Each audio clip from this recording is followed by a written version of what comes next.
Hey everyone, Ryan Young, Kama Jiu-Jitsu. I hope you're doing well. You know, what is Kama Jiu-Jitsu? We're a martial arts firm. We are specializing in Relson Gracie Jiu-Jitsu as taught by Master Dave Kama. He has 3 campuses, one in Southern California in Irvine, one in the Dallas-Fort Worth area in Flower Mound, Texas, and the last one, the newest one, in Austin, Texas. So please come and visit us. You know, when it works for you guys, we'd love to have you guys come by. But I've got a special treat for you today. And, you know, me being an old school guy, I like to say now, I'm 52 years old now. I'm actually old too. I've got friends that I've been training with, that I started training with too in my early years, that are among my best friends. They're back in Hawaii where I started, and they run the oldest jiu-jitsu academy in the state of Hawaii. Am I correct? I believe so. Yeah. Okay. So they are Chris and Mike Onzuka. They're Relson Gracie Black Belts, and they run O2MAA, Martial Arts Academy, and they are in Aiea, Hawaii. And I thought it'd be a great idea to get you, the watchers of our videos, some background, additional background on what it's like to be one of the American OG Black Belts. Chris, why don't you give your background on Gracie Jiu-Jitsu, please, and then we'll have Mike after that. Okay. Well, we both Mike and I were right at the stage of graduating high school and looking for something to train martial arts.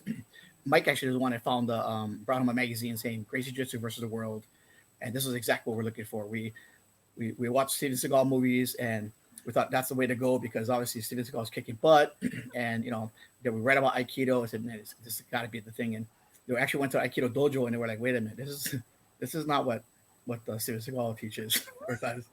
So I got disenchanted, and then Mike brought home a magazine saying Gracie Jiu-Jitsu versus the world. We read the magazine. I was like, man, this is exactly what we're looking for. We're small guys. We're not going to get any bigger. So we you know, this hits all of our checkpoints. Luckily, the next magazine I think we found said actually one of the few magazines around that time, which said they got a brother, Relson Gracie, that lives in Hawaii and actually teaches at University of Hawaii. At the time, I was going to the Honolulu Community College. So I called up UH, and I was just calling all around, made 22 calls looking for the place. Couldn't find it. No one ever heard of Relson Gracie or Gracie Jiu-Jitsu. And then, in fact, coincidentally, one of my buddies in one of my classes, who's an Aikido black belt, he said, oh, you looking for a Gracie Jiu-Jitsu? Yeah, I have a friend that trains there. So he actually told me about the details. We went down, checked out the UH Studio 4 back in the day, and that time both Mike and I were like just poor college students, so at the time we couldn't really even afford it. So we thought, you know, I'll go first, and I'll come home, and we'll share stuff together. And that was back in November of '91. And then after like a month, I told Mike, you know, you and even Khalil Osaka, you know, you guys there's no way for me to portray, you know, relay this information to you. You guys have to join up. And Khalil Osaka, he's the third member of your family who's also a black belt. Yep. And he's your cousin, right? Correct. Yep. So then after you told Mike this, now, Mike, what's your thing? Yeah, so basically, Chris started, and Chris had this great idea where, hey, I'll start in doing jiu-jitsu, and then you take Aikido, and then we'll teach each other, and then we'll we'll have the Steven Seagal stuff and these badass like Brazilian guys that are willing to fight to the death. And I was like, we went to the class like, screw that, man. I want to learn that stuff. So the reason why I couldn't start actually with Chris is the job I had to switch my schedule. So it took me a couple months. So I actually started January 92. So I switched my schedule in order to make the Monday, Wednesday, Friday classes that Relson had. And that was the same time that actually Cleo, our cousin, Cleo and I started together in, I think, January 92. And then, we went to Studio 4, which we call AKA the Shark Tank. And got beat up by guys like Ryan and a whole bunch of other guys. And I guess, you know how they talk about the bully never remembers, but the victim always does. Exactly. We're the victims, and you're the bully. Remember vividly. And it's funny because I remember when I was in your studio, this is probably back in like 2012 when I would come and visit. For those of you who don't know, when my mom was diagnosed with cancer, prior to that too, whenever I'd come and visit, I'd always stop at their school, and their school was like my home base in Hawaii. And this was just one of those times I came by, sat down. They have bleachers in their studio. I was sitting in the bleachers, and I was kind of given an introduction in that way, talking about, wait a minute, I don't remember doing that to you guys, but I guess you guys remember. And I think you said I was a blue belt when you guys joined, right? I think it's straight blue belt, I think. Yeah. And I think because me being the smallest guy or one of the smallest guys in the studio, I got new small guys. Let me go and work my stuff on them. So that probably was it, and I apologize. Anyway, so after I left to California, I did come back and visit, periodically to Studio 4 where Relson was, and I remember it was just Mike and I, and Mike just locked up an armbar and guard on me, and he caught me, released me. I thought, oh my God, this guy got way better. Now he's just messing with me right now. But you were nice about it. You didn't bully me, but I do remember getting tapped a lot by you. So that humbled me seriously. I thought I don't want to have it on these guys. I'm trying to break the chain, Ryan. So you know how you get abused and you pass it on generation. I'm trying to be the bigger man. Well, you are the bigger man now. I am literally bigger than me. All right. So, one of the fascinating stories was what happened to Relson's school once Royce fought in the UFC. So kind of take us through that whole thing. Yeah. So basically, I call it the Gracie Revolution, right? So we basically started in Studio 4, and all of a sudden, everybody and their brother wanted to learn Jiu-Jitsu once the UFC exploded. And for those who know, Studio 4 is a huge mat room at University of Hawaii. So it's gigantic. So everybody started coming. We literally had 80 to 100 guy classes, and the place is big enough to accommodate that. There was 40 blue ball classes. And the reason why it was only 40 because there's only about 40 blue balls. So I was taking jiu-jitsu at the time. So we had 2 classes. Place was packed. It got to there's a waiting list of over 100 guys that couldn't even start taking jiu-jitsu because of the capacity. So I was basically chose 4 guys, Sam Mahi, Scott Devine, and Chris and I, to open his first branch academy, so satellite academy in IAEA, so that we could basically kind of provide for this demand. So we went and took all these private classes from him, went to his garage, and he drilled us on the self-defense and teaching jiu-jitsu and what he expected, and numerous classes, so that he was confident we would basically teach what he wanted us to teach. So then that's what started the IAEA Academy. So it was basically started off as the Relson Gracie IAEA Satellite Academy in July 1995. Mm-hmm. So was that school technically Relson's school, or was it technically your school? It was kind of technically Relson's school, so he kind of managed it on paper, but literally the 4 of us taught all the classes. So we handled everything. The only, I think, Relson's girlfriend at the time was kind of the manager and admin, basically. So she basically collected all the payments, and we did all the teaching and made sure the guys signed in and stuff like that. She'd come and used to do the sign in. And eventually we took over all that management, and all they do was kind of pay the bills. And then got to a point where the money management part was not working out well. So we kind of took that over to make sure that everybody's paid on time. The facility that we were at was paid on time. So we kind of took over the entire thing of the business aspect, and including doing all the teaching. So at what point or what year did the school become your school? It was like 01-ish, or Chris, or no? 90, late 90s?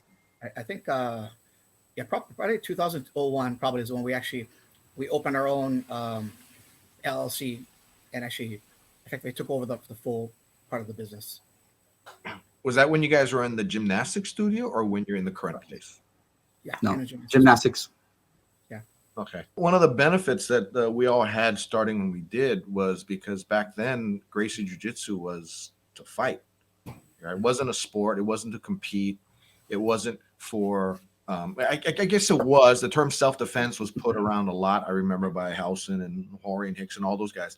But in reality, there was a lot of offensive aspects to it, to what we were doing. It wasn't just purely self-defense.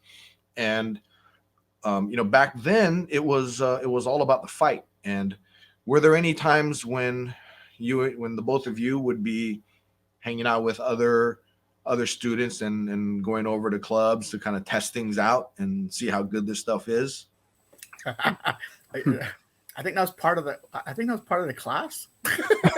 Or it seemed like that because every weekend we go out and go party and stuff like that. And I think the interesting part, I think back then, is that I think at the time we started, and you know this probably better than anybody, it was the only people that trained in Gracie Jiu-Jitsu when we started were hardcore, either martial artists or street fighters that actually did their research, found it out, went down there, either took the challenge with Relson or just saw that, hey, this thing is incredible. I have to get on this. It's going to make me a better fighter. So Yeah.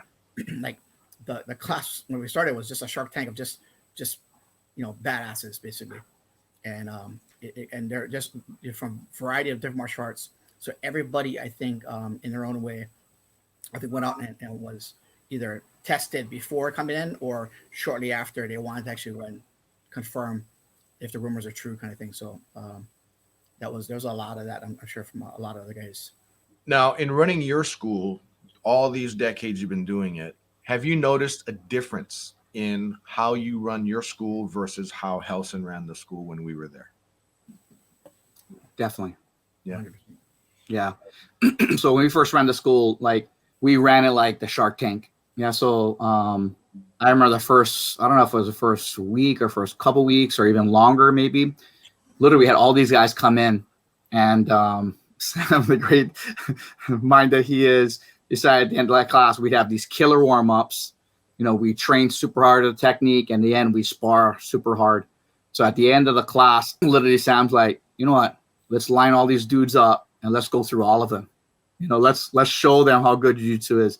So literally, it was the four of us, and I think a couple times Dan Kelly, one of the FBI agents, he came a couple times, so he was like in our lineup. But basically, it was the four of us against all 40 guys. Every single one, the guys would just line up, and we just go through one after the other, and start basically tapping them until basically we try to make them all quit. So that's kind of the end of the class, and that was Sam's idea of proving to them that you came to the right place, and this martial art has validity, and we're going to physically show you how dominant that we can be. And obviously, Sam's a big dude, 230, 240, 250, somewhere around that vicinity. Scott was a big guy, like 210, 220, somewhere in that vicinity. And then Chris and I at that time were like under 160 pounds. So eventually when we did that, we see all the guys gravitate from their line over to our line. So our line kept on getting as long, and then their line started getting smaller. So then what happens, and this is probably something we learned from you is, the guy keeps on wanting to come, you start getting meaner and meaner. And it's actually something that actually we learned from Hickson too. So Hickson came and did, huge seminars, and we'd have like 100-guy seminars for Hickson, and Hickson would basically row whoever wanted to. And that's 100 guys. And I went with him 3 times. So probably about a second or third time, he's sick of seeing this small little puny guy keep on going after him. So that he starts squeezing us hard and convince you that you've had enough and you shouldn't go into my line again because I'm done with the seminar or you're getting hurt. So literally we'd start going harder until the point that these guys stop coming into our line. Would you think of that hard training, that testing you do on the attendees of your class as kind of a way to kind of winnow out some people? Or because when you think about it, running a school now, you running a school, it's not really the best business model. It's a terrible business model. Absolutely terrible. But the difference is, like I said, at that time we were in our primes pretty much, right? We're in our primes. We had our mentor that was basically, go ahead and squeeze these dudes. He was basically totally encouraging us to train as hard as possible. He had that same mentality, of training. And then in the back of our mind, we basically said, hey, you know what? We wanted the 80 baddest guys we can get our hands on. So we just said that we're going to train as hard as possible. If you can't handle, there's a door. We got 100 guys waiting to take your spot. So literally, because we had that demand, we got left with, literally 80 bad dudes, man. Like, so our first generation of guys were absolutely axe murderers, man. We had killers. We had guys that either had the physical potential, had the drive, had the heart. You know, we had all these guys, and we had almost guys in every single weight class. Eventually, when we got to the tournament kind of scene, but in retrospect, it's actually the absolute worst marketing move. So after the Gracie Revolution kind of slowed down, then we had to change our mindset because we're trained too hard. We started to lose people, you know, and then obviously as we're doing that, we're maturing, you know, it's just, you know, people and getting into our late 20s and stuff. And then realizing that we got to change our mindset, our teaching style in order to retain the students.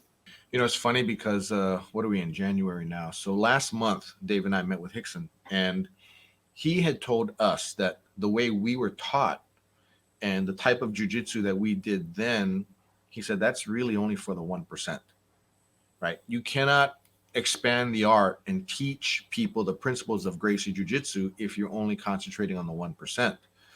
So that was his rationale for us having to expand out and create a different fundamentals class that has less pressure, less expectations, but still there's the basic concepts that are in there. And then we have the other class, which was our original adult class, right? Any adult came in, didn't matter whether you're heavy, you're fast, you're slow, you're light, you're athletic, you're a couch potato, a female. It didn't really matter. That's the class you'd go to. And what would happen was I've found that I had to slowly start to pull the intensity of the class down, right? When I had 10 students, we just go hard, right? And people were just talking about last night in class, actually talking about the warm-ups and how about 3 years ago, our warm-ups were different than they are now. They were a lot harder before, and now they're relatively easy. But I think it's because of the common denominator is, you know, let's say the average physical ability of the average student of us has gone down. So we have to kind of, you know, you can't push them out by going too hard on them. And I always tell them, you know what, this might be hard. If it's hard, don't go hard. Just do what you can and just stop if you need to. I'm okay with it. Whereas when we did it, we couldn't stop. You know, when Helson's brown belt would come in and run the warm-ups for us, it was a long, hard warm-up, and you were expected to keep up. And I remember just looking back and seeing guys that were just dying. I'm thinking to myself, man, you guys better keep up. And, you know, because it's only going to get worse. But, you know, today it's much different. Now, do you guys find yourself wishing you could go back to the way we learned it, or do you like this environment better? I think it's kind of like yes and no. I think as far as toughness, as far as like you know, and I'm from the mentality that, you know, people think that, oh, you're either born tough, you're born game, or you're not born game, and I don't think that, because I don't think we're absolutely, we're not tough guys.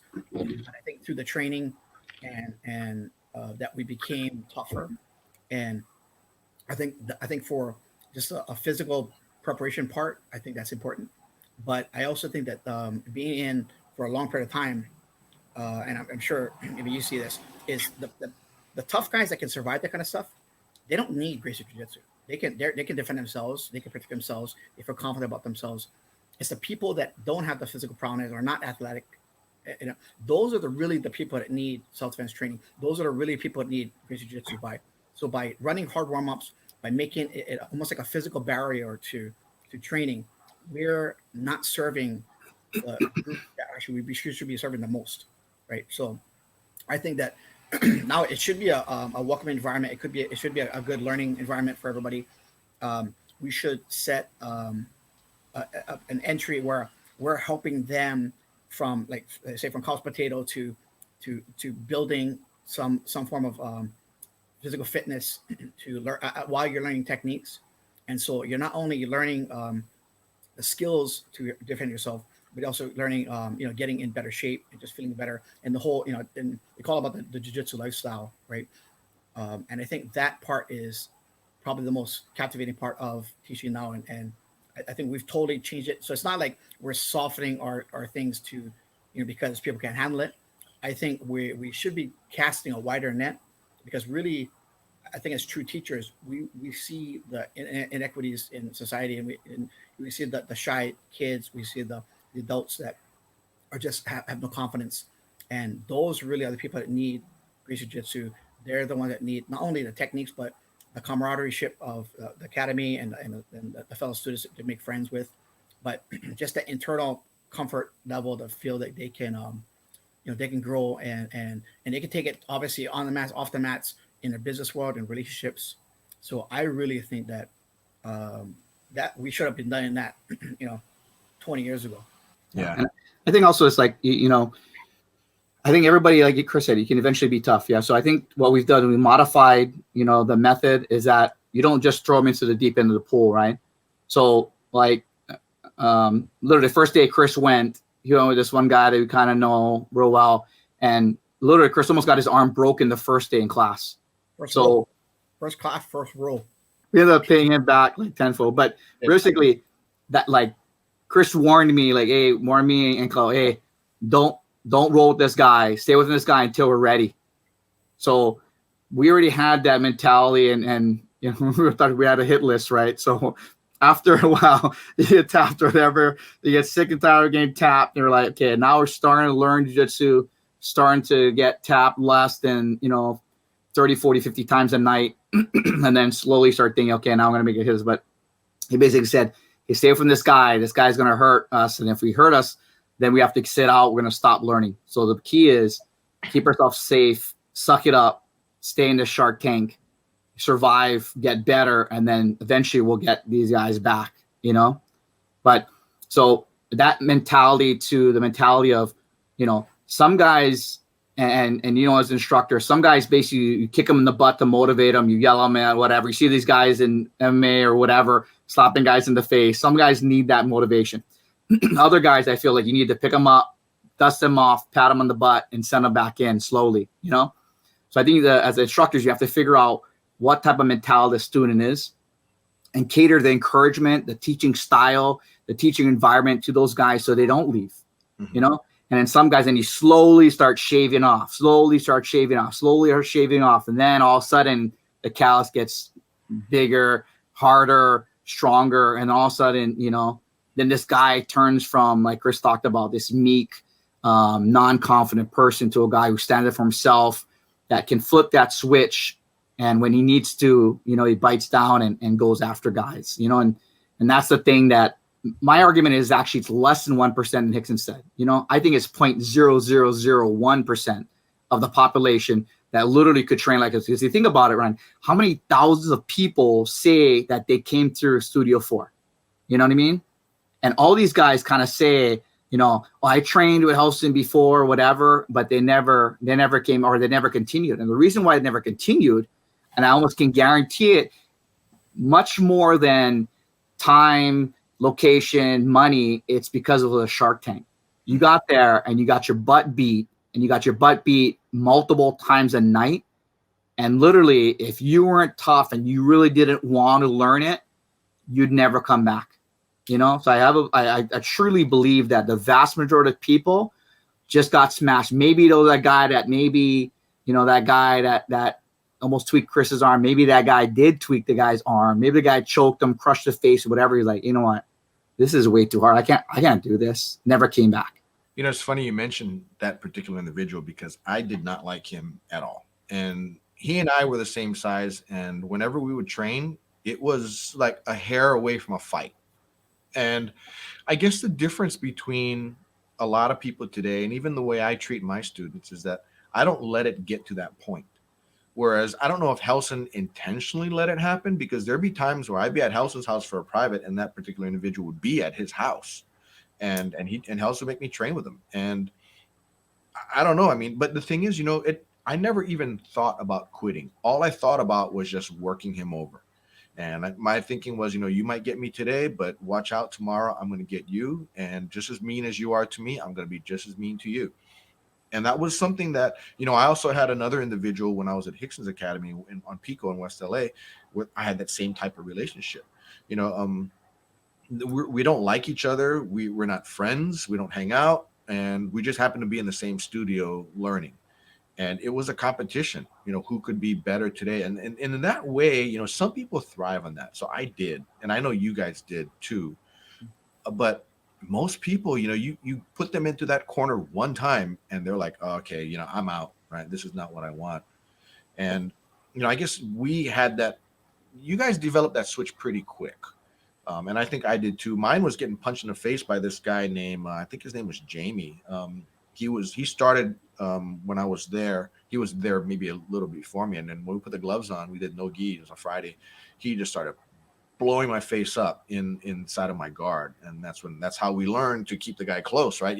Best way to learn is to get punched in the face. That was kind of the thought.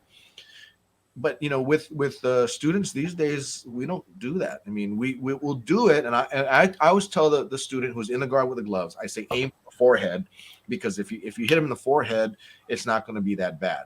But if you end up in the face, then it's going to be an occasional thing because you're aiming for the forehead. And I tell them, okay, now don't go too hard, but just try to tag them, but not trying to go like what happened with us. And on the one hand, I kind of look back and I think to myself, I would kind of love to have students that I can teach the way I learned. But on the other hand, I just think, I'll probably have 5 students. And then like you said, Chris, then we're not benefiting the people that we're meant to benefit. And I think that's why your guys' school got so large, because you had made that shift. And you saw what really the market was looking for, and it wasn't what we went through. And I think that's why you guys became so successful.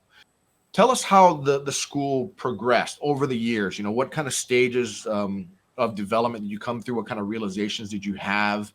And then did you expand out, or did you get even more specialized? What? I guess the probably the biggest thing was. And this is key with almost everybody who runs a school versus training at a school and running a school. When you train at a school, if you have no vested interest in it, you're going to do it the way you want because you're training it. You want to do it the way you want to train. And when you start running a school, then there's a financial component to it too. At very soon you realize that I have to adjust my classes in order to, because now I have to pay bills. But also I think it goes on with the maturity, and I kind of always said our school kind of aged with us. When we first opened it up, I think we're 23 years old, in our primes, and just tough, hard guys. And I would say we're tough. We trained a lot of tough guys that used to beat us up a lot, and all of our guys are just hardened.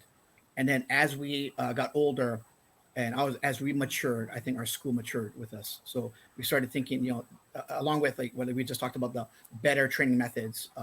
Better ways to keep students, expand the reach. After you get that high and you check that box of saying you built all these champions in tournaments, then you start looking at other things and you start meeting people, you start getting to know them. Then the aspect of the martial arts comes about where you really want to help people. And I think that our mentality changed with our maturity.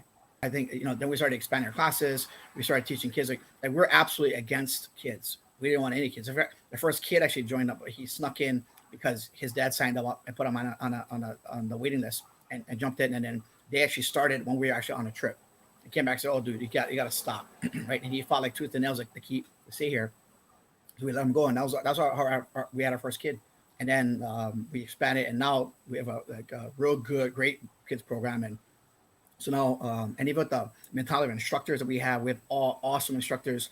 We're lucky. We have the best guy, and we also have the best guys have the best mentality, the right mentality. They care about the students, and they truly care about the students, along with caring about how to improve their teaching. So we're always looking to improve how we present the material. What's a better delivery method to teach? So, and you cannot cookie cutter this is the best way to teach. We're going to teach you this way. That's not, because everybody's different.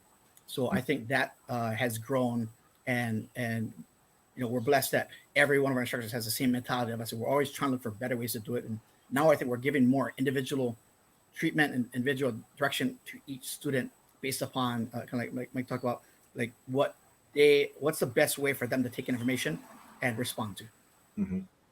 Yeah, and then I think the other thing that we've kind of matured is that we're both have strong personalities, obviously, and I think maybe the reason why that we had that fighter mentality is literally like every day in our entire life we fought.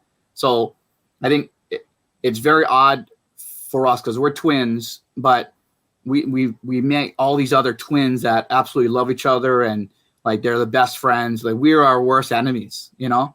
So everything was a competition to us. We fought every single day. Not like, hey, I don't like you. No, I don't like you. No, it's like literally we're fist fighting every single day of our life, right? We're competing at everything from who wakes up first, who brushes their teeth faster, who eats their breakfast for, who gets ready to school. We'd race to school, we'd race home, grades, basketball, soccer, everything in our entire life was a competition between us. And we always wanted to up each other, you know, and then that kind of translated obviously to jiu-jitsu as well.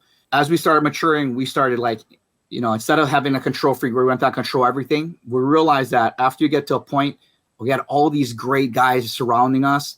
And then not only that they're technically, you know, incredible, but they had the passion to teach. Yeah. And we had a bunch of guys that, you know, have the guys that are technically high level. And we always thought that we could convert those guys and make them become teachers, even if they don't want to, you know. And I literally was just talking to somebody last night about it in class. And, you know, I kind of related almost to like a, you know, it was like the battered wife syndrome where you think that the girlfriend with the terrible loser boyfriend, right? You always think that she always thinks he can change him into a perfect husband.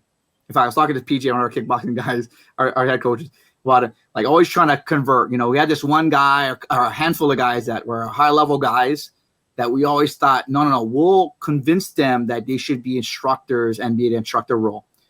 And after talking to a bunch of other guys in the industry, and actually one guy in particular, Amal Easton, who has a very, very successful school. And, you know, we met him through our friends, Mark Johnson and stuff. So we got in touch with him, and he was so generous with his time. And we met him talking through a software program that we're investing in. He opened their eyes and just said that you give your senior students the opportunity to step up and be that leader role. If they don't, then you train somebody and it gets to the point that they're replacing them. And when they complain that they got replaced, and just say, hey, remember our conversation? I gave you first right of refusal. You refused. You didn't want to step up. You didn't want to take responsibility. You want to go this track of being an instructor and taking this role. So now I have to train somebody to do that because you don't want to step up. So you have no complaints. You're a student and that's what you decided to do. I developed this teacher, you know? So like Chris said, we're blessed to have all these guys that not only are technically incredible, like they wanted to step in the leader role. They wanted to share knowledge. And we had to kind of step back. And what we wanted to do is jiu-jitsu is so individual and presentation is individual as well. So we have these guys basically give full reign to teach however they want to teach, however they want to teach it. And what we found that is now we're benefiting our academy even more because guys get to kind of go with the instructor that they best fit or they learn the best with. Yeah. And the same thing, and now we're expanding with like Zoom classes and stuff. Now we have more opportunities to actually take classes from our instructors, you know, so the guys that teach at our academy. And I've learned so much, not only technically, you know, new techniques and refining my existing techniques and sharing techniques or whatever, but also teaching methods, you know. So I'm using techniques that I've learned from our instructors and the way they present things, the order they present them. So not only the students benefiting, that we're benefiting just as much as the students, and the grand scheme of things, everybody benefits, right? So I always kind of envision it. It's the pebble in the pond, right? Mm-hmm. So in the beginning, Chris and I were the only pebble, right? And that pond, that little ripple would go off to our pond. Now we have all these instructors; they're all throwing pebbles, so we have multiple pebbles affecting that pond. Therefore, we're touching way more people, but we're touching them way more effectively than we would if it was just Chris and I teaching all the classes.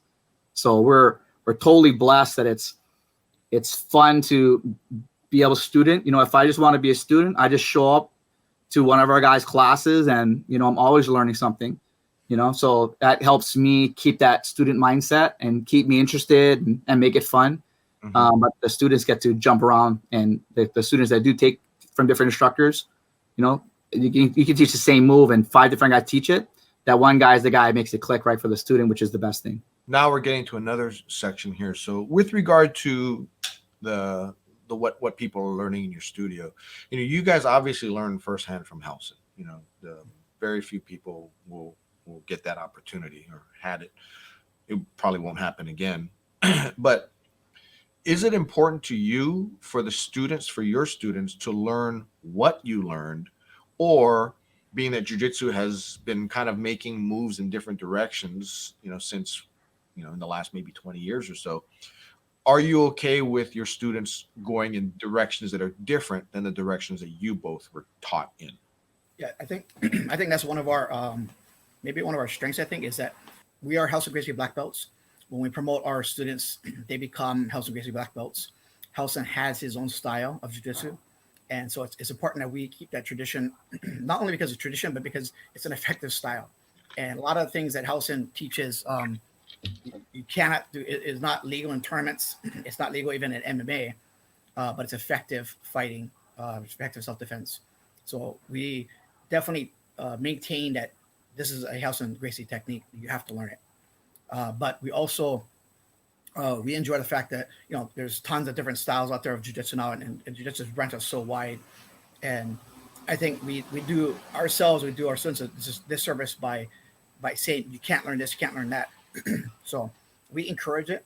In fact, our mentality is, hey, go out and learn it, and come back and teach it to me, because I don't want to be like I don't want to be a spider guy. I don't want to be a spider guard guy.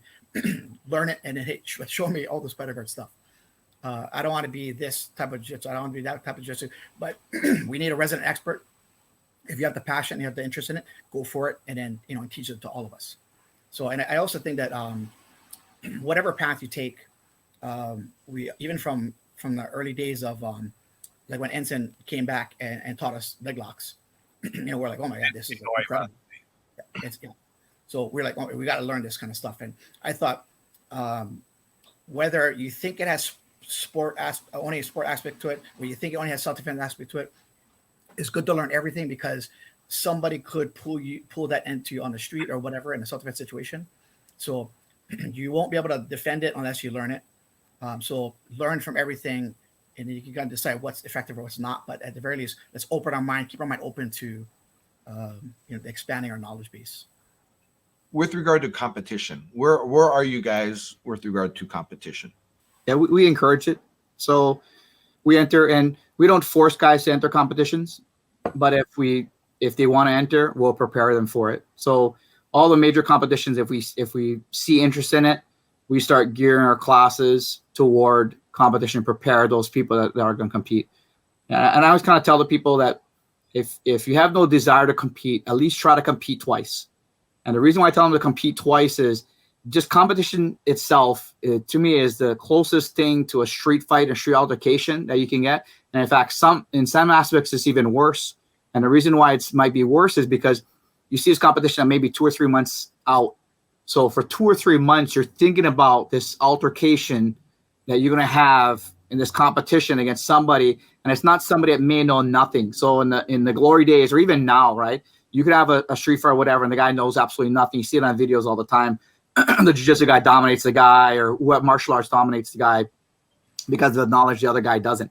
In a competition aspect, literally, you're thinking about, you're going to compete against these guys that are supposedly around the same skill level as you and the same experience approximately, but you're thinking about it for 2 or 3 months. So the anxiety and the anticipation you have to compete kind of gnaws on you, right? So usually in a street fight, literally in a couple minutes is over, right? It escalates from 0, goes to 100, and it goes back to 0. So there's not, you're not prepared. Normal guys are not looking for a fight. It just happens, then it quickly dissipates. So the competition will give you that rush of adrenaline, that excitement. You have to be able to control those emotions, execute technique in a high pressure environment. And I always say, try to compete twice, because the first time it's the fear of the unknown, right? So you don't know what's happening. So the fear overcomes you. And no matter how much the instructors kind of tell you, it's just like a sparring match in class. It's just against a different guy, and he just knows different techniques. So try it out. So the first one, you end up not doing as well as you should, because anticipation kind of throws off your game. So I say, okay, once you kind of go through it, now you realize, hey, you know what? Coach was right. It is. Once I kind of touched the guy, I was nervous. Once you start going, it is kind of like, it's a high intensity sparring match in the academy. Mm-hmm. So I say, try to compete again. Now that you know that you've curbed your own, anxiety or whatever. And then after that, if you don't like it, you never have to compete again. But if you like it, then go ahead and do it, because not only one is the more competition you get, the better you get at controlling your emotions and apply techniques in a high pressure environment against a very skilled opponent. But it also gives you a carrot to keep training and pushing yourself to prepare for these things, and end up accelerating your jiu-jitsu instead of just casually going and taking class and you have no carrot and you just kind of sit through. And some days you're kind of in a hamster in a wheel, kind of going and taking class. And some guys do good in that environment. Other guys need that push, right? They need that carrot to strive for. And then the last thing is, I always say, there's no better kick in the butt than a loss, right?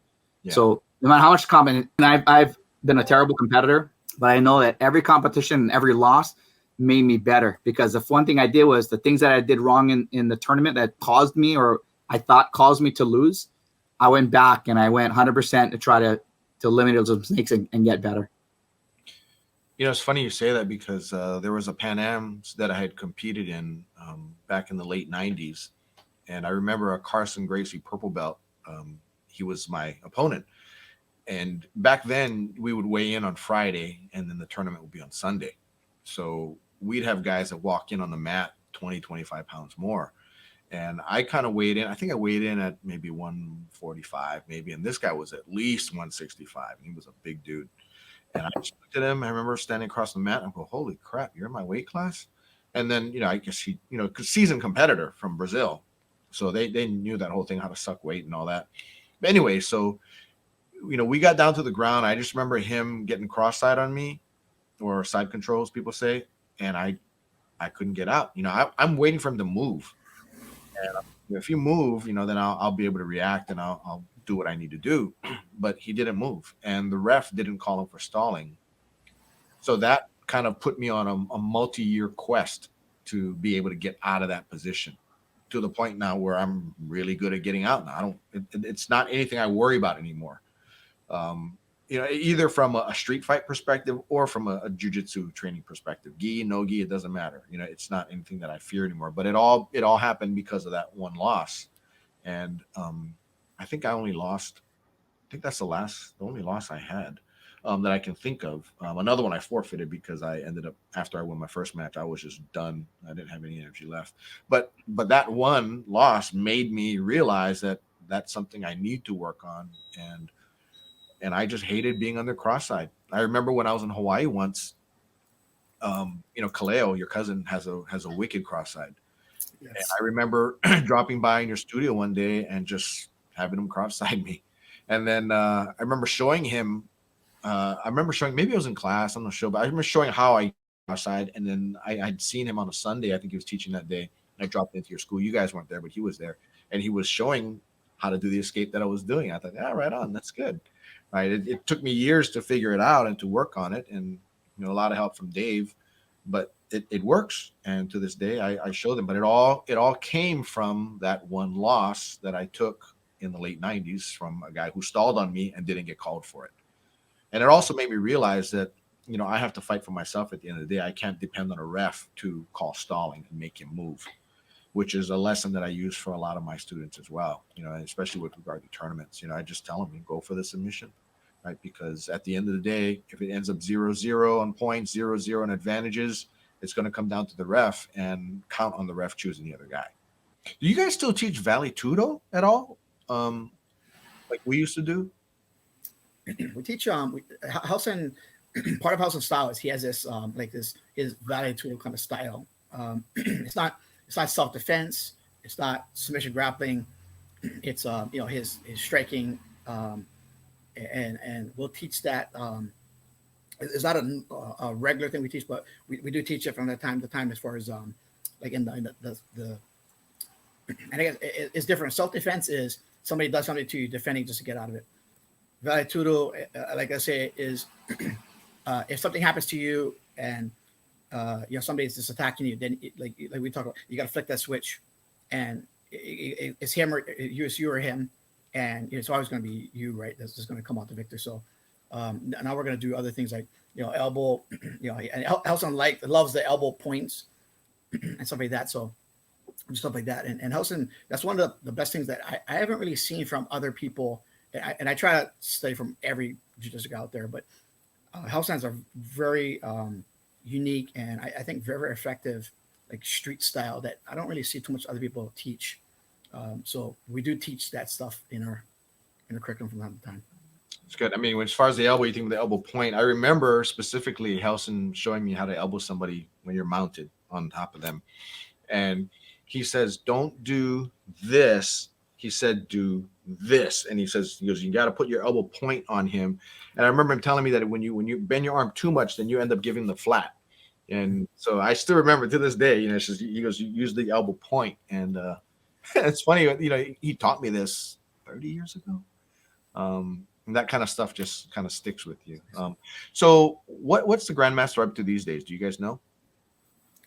Yeah. So he's actually just actually arrived back in Hawaii, but he's been kind of stuck in Brazil with the COVID, and I guess for the best to kind of who was there and locked down. So exchange rate in Brazil is great. So I think he was living okay in Brazil, much less expensive than Hawaii, which is one of the worst places to live in regards to money, right, and lifestyle.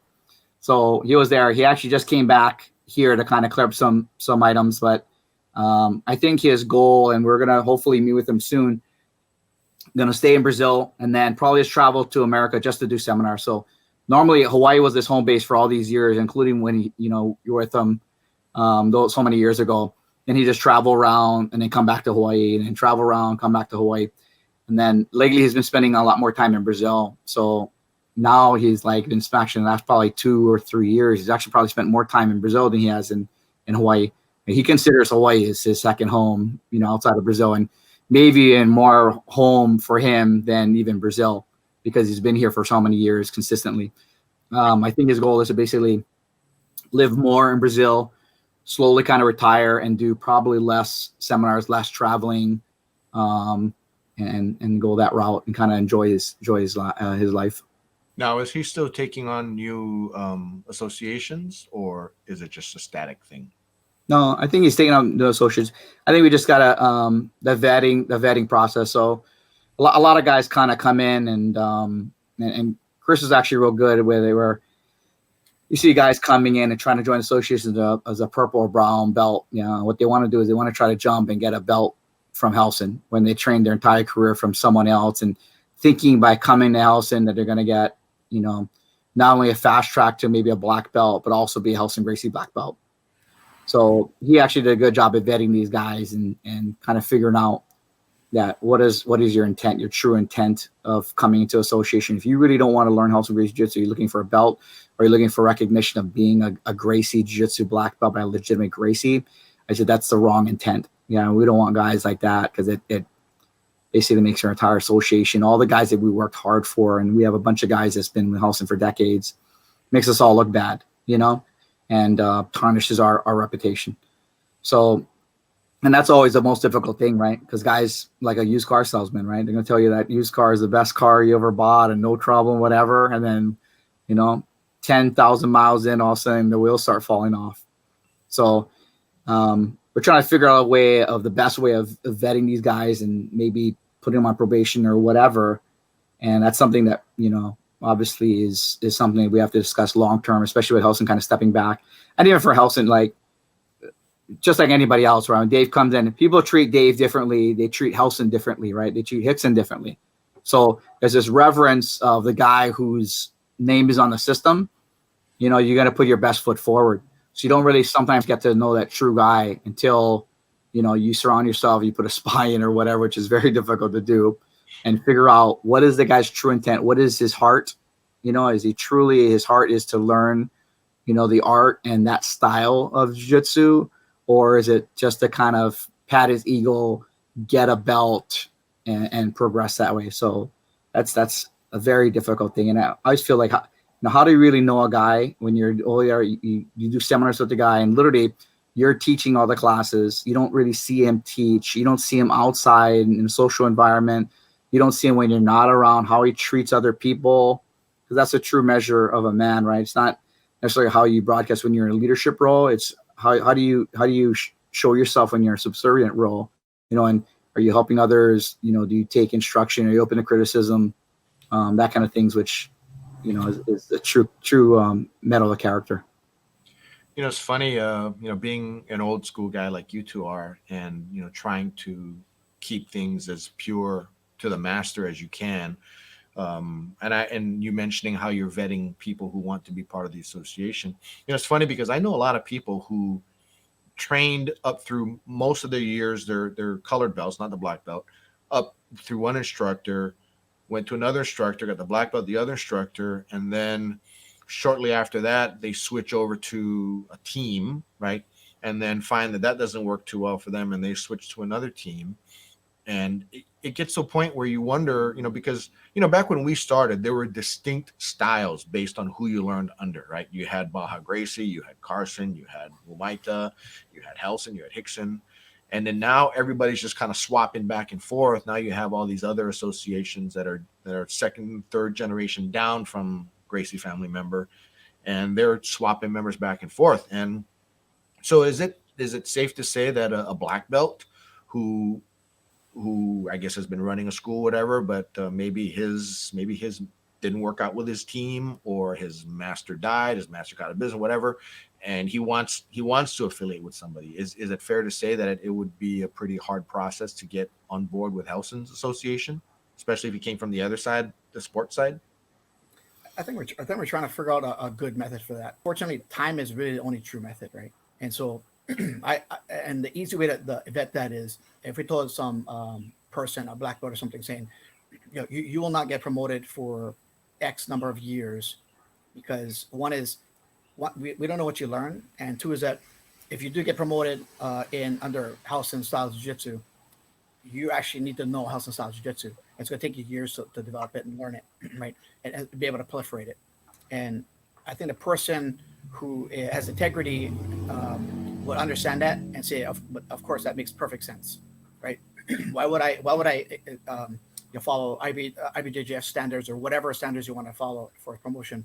I really should follow my instructor's criteria and really want to learn. And if you're true intent actually to learn under that new instructor, then really you would not feel right by taking a promotion until you adequately represented that instructor properly.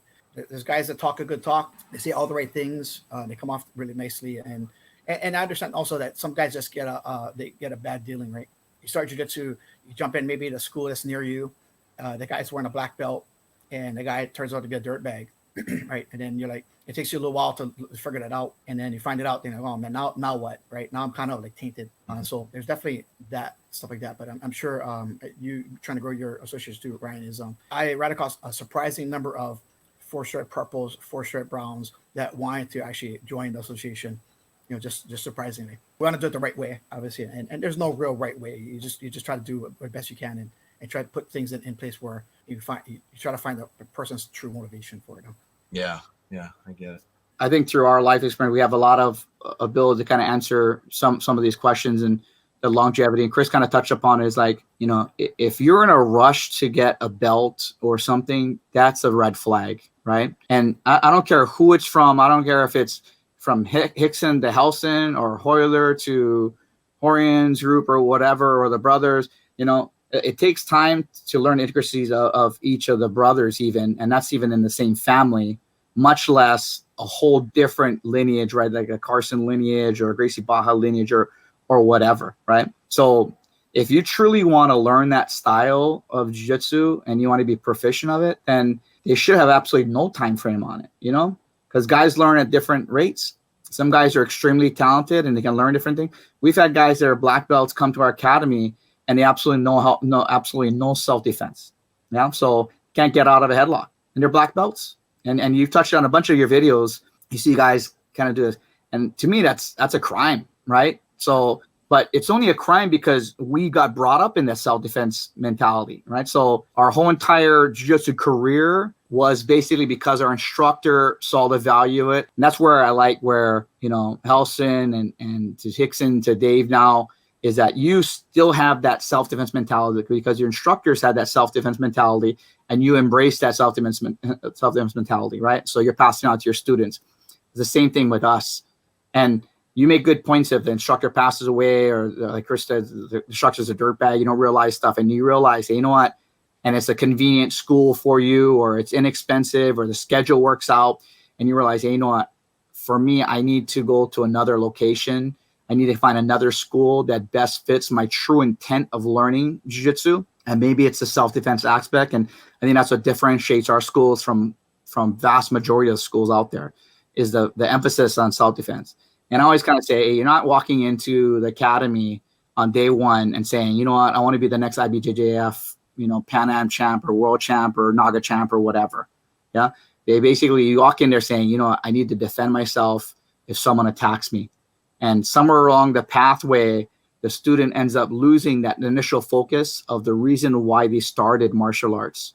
So it's our job as an instructor is to keep them motivated. And something to keep them motivated is to, teach them these sports aspects, let them be competitive if they want to be competitive, but also sprinkle in other things to keep their interest, but still have to focus and come back and reel the student back in saying, this technique is super cool. It's super fun and it's effective in certain locations, but you should absolutely never do it in a street fight or self-defense application. So you have to know that this is nice to do. It's fun to do. It looks cool, but never, ever, ever go and do this in a self-defense application. This is the reason why you're going to get your face punched in or whatever.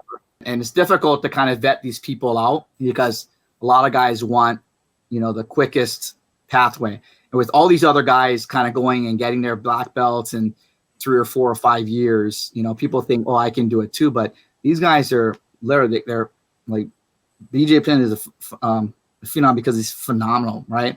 He lived like everything in his entire waking life was jiu-jitsu at that time. Same with all these other guys. Not only they're incredible athletes, they have a incredible mind, athleticism, retention, all this other stuff, but literally their entire life revolved around jiu-jitsu 24/7. And that's the reason why they got so good so fast. And there's other guys like us probably could do it 24/7, not be anywhere near as good, right?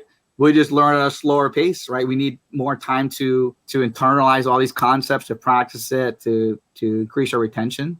How are you going to eat that elephant like you talked about in your videos too, right? Yeah, you guys start one bite and other guys start chomping in, right? Head first in and start going. And other guys have to, take a little bit of time, internalize it, take another bite, internalize it.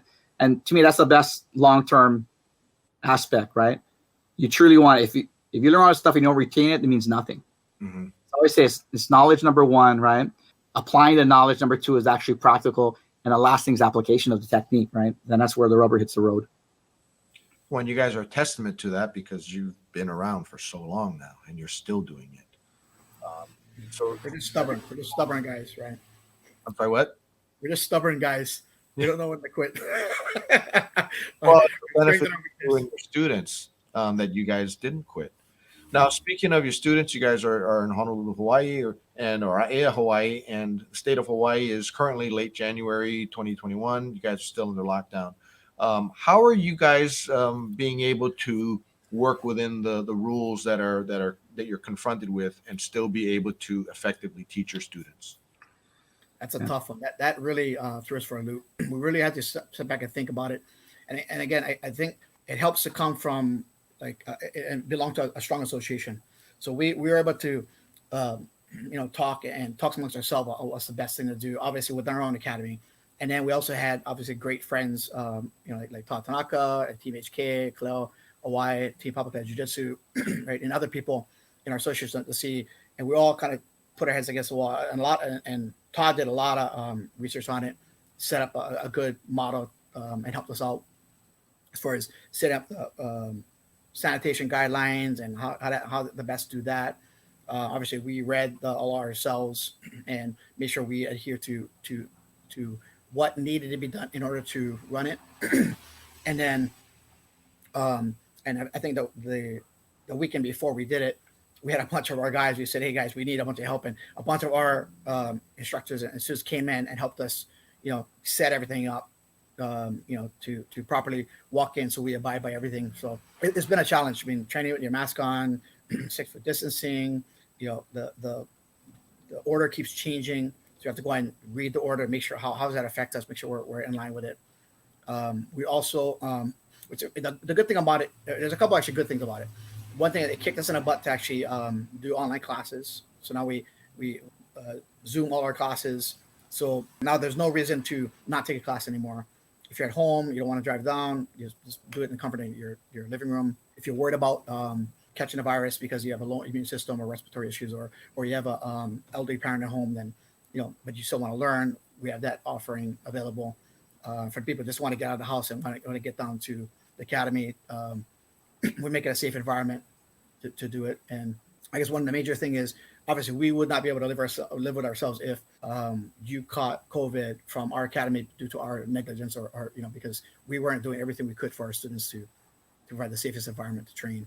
I want to tell everybody out there, this is the new normal, and you get two choices, right? You have choices. You just say, I'll just sit on the sidelines and wait for this whole thing to blow over and then start training.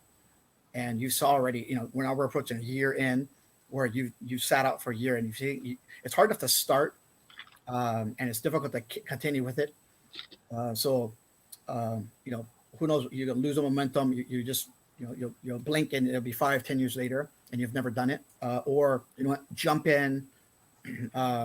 It's actually a perfect time for absolutely brand new students to start, because like we talked about the teaching aspect of it. You don't get smashed. You're not getting stuff. You can ease your way into get in shape while learning technique. And I think our teaching methods have had to change in order to not be able to touch and I guess pair up with a student to show them how to do it. We have to kind of describe it through. So I think our teachers gotten a lot better. But I think it's a great time any time is a good time to jump in. I'm sure that's all the time, right? Hey, I want to join, but I want to get in shape first. And you don't even do it. If you want to train jiu-jitsu, the best time is right now, because you want to do it. Jump in and let us do the rest, right? We'll keep your interest. We'll get you in shape. We'll teach you right techniques. We'll back you off if you're training too hard. If you're being unsafe, we'll crack that thing too. But the best time to start jiu-jitsu is right now. Okay, good. You guys are open. You are taking new students. Definitely. Yeah, we're definitely taking new students. And just to kind of jump on what Chris said is, we're basically, we may be one of the few schools that are totally complying to exactly what the city, county, Honolulu guidelines and the state guidelines. So unfortunately, the guidelines is 25% occupancy in the academy, mask on 100% of the time, solo unless you're in the same household. So we can't train together unless you're same household, and 6 foot separation between people. So we've invested in grappling dummies that kind of come in. So if you don't have a partner, or you don't have a wife or roommate or whatever that you live with that takes jiu-jitsu, like Chrissy, you kind of come in and do the solo drills. And there's definitely benefits. And the guys are like, oh no, you can't learn jiu-jitsu if you can't spar. But realistically, we've all seen the guys that only spar really don't get that good. There's a limit to how good they can get if they only spar. You have to mix the sparring with continual education, right? You have to add new techniques. You have to drill and practice those techniques to get them so that you're doing them right on a willing opponent. Mm-hmm. And then you slowly integrate them into increasing resistance into a full resistance opponent. That's the key to success. So we've all had guys that we pair up with in class that are just a terrible partner. The guy's not listening. He's resisting when you're trying to do the moves. The guy's not reacting the way you want to react. Yeah, the benefit of doing a dummy is the dummy doesn't complain when you put that knee to belly too hard. The dummy doesn't complain when you're squeezing that neck and putting 100% in, which you should, try to do. The dummy's not complaining what's underneath. And also you get all the reps. So all the time allotted for the techniques, you get all the reps. So it's a great way of refining the technique, as well as Chris said that the guys that are hesitant, I say the hardest thing is to step foot in a martial arts gym, especially if you're not, one of these hardcore guys that are aggressive or whatever. You want that challenge. Most guys are not. So it takes a lot of courage even to show up to the martial arts. So I always tell our guys, you know what? Within 5 minutes, we have to acknowledge that guy. We have to welcome that guy in. And I tell the students too is sometimes I always like the new guys, the instructors have to be nice to them, right? That's their job, to be nice. The students don't have to be nice. So I said, if you truly want more training partners and you're truly nice people, and I always say that nice people surround themselves with nice people, and that's the reason why referrals are the best, right?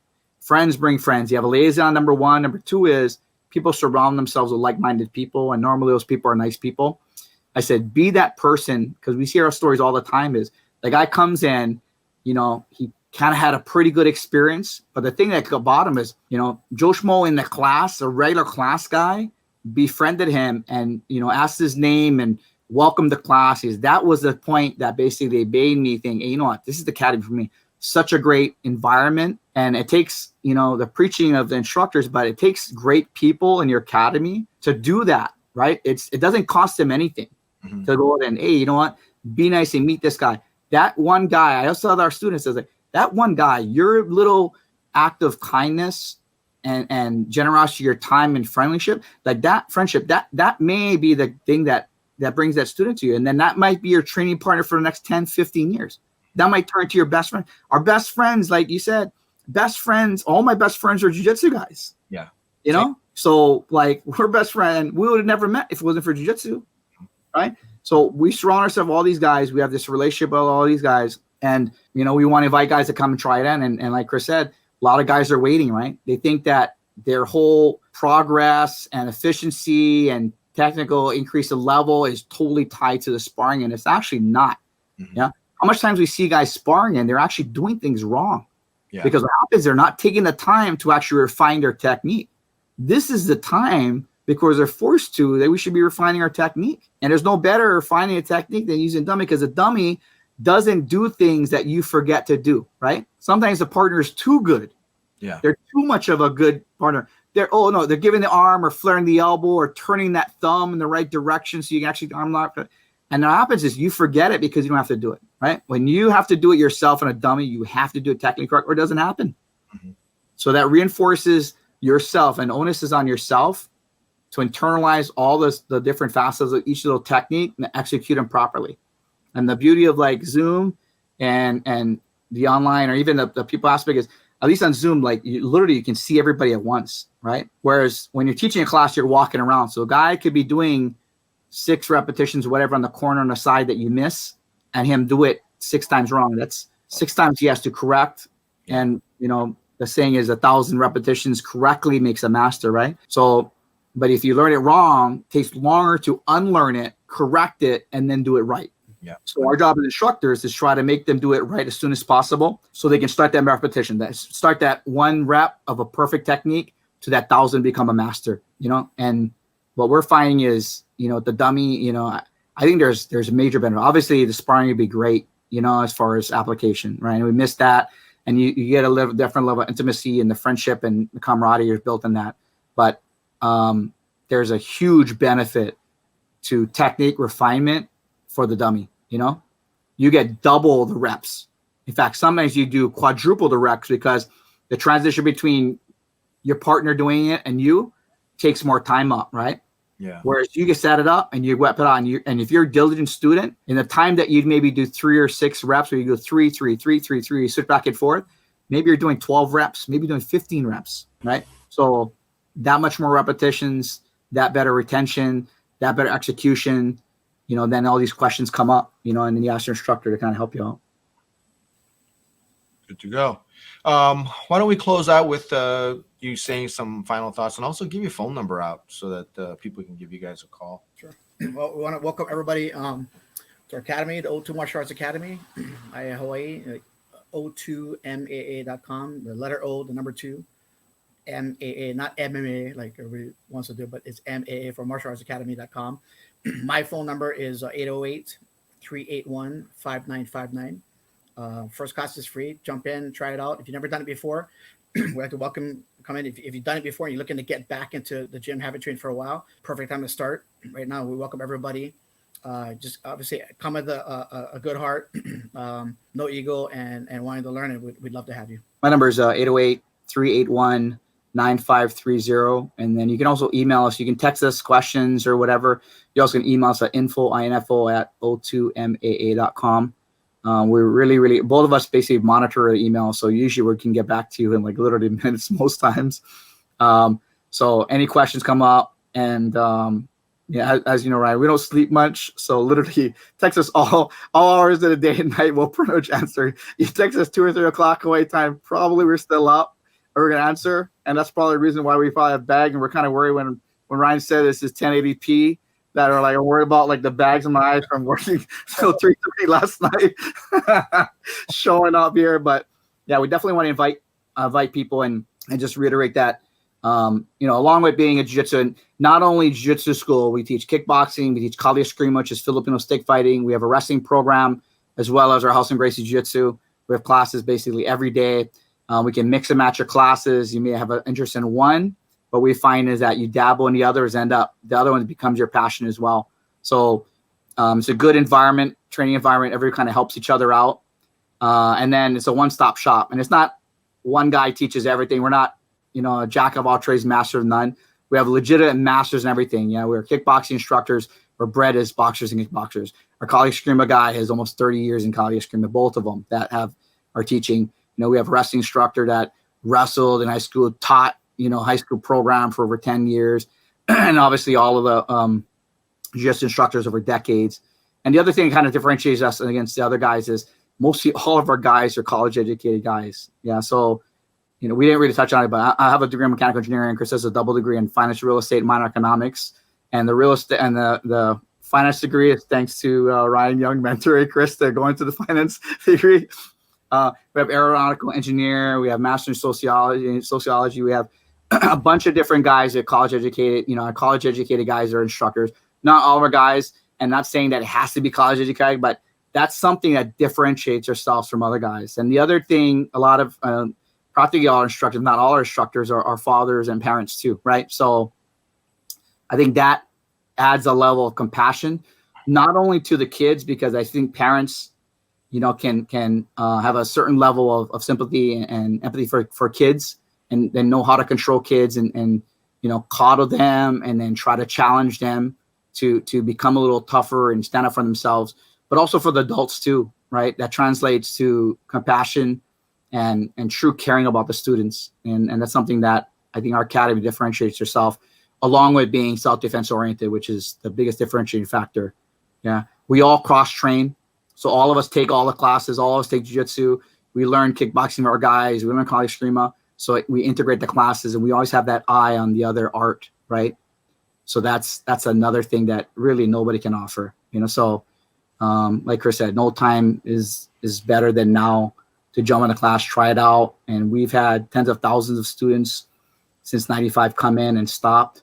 And everybody says, you want to come back, now's the time, come back, try a class in, let's get this COVID diet corrected and get us back in shape, man.